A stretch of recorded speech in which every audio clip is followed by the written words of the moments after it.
கட்சி ஆச்சரியம் இல்லாம திமுக, காங்கிரஸ், கம்யூனிஸ்ட், அதே போல விவசாய சங்கத்தை சேர்ந்தவர்கள் என்னை அழைச்சி நாங்க எல்லோரும் ஒன்னா சேர்ந்துதான் போராட்டம் நடத்தணும்.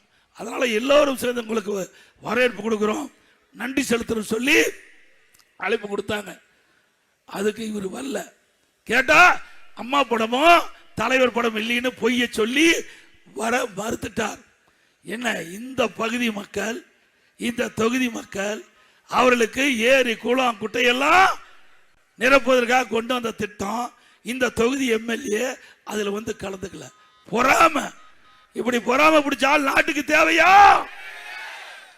யார்? அவருடைய தொகுதி. சிந்திச்சு பாருங்க. அவருடைய தொகுதியிலேயே அவர் இந்த நிகழ்ச்சியில் வந்து கலந்துக்கல. யார் ஏற்பாடு செய்யறது? எதிர்கட்சிகள். எதிர்கட்சி சேர்ந்த தலைவர்கள் ஏற்பாடு பண்ணிக்கிட்ட கூட்டம். அவருக்கு இருக்கின்ற உணர்வு கூட உனக்கு இல்லையே. அவருக்கு இருக்கிற உணர்வு கூட இல்லையே.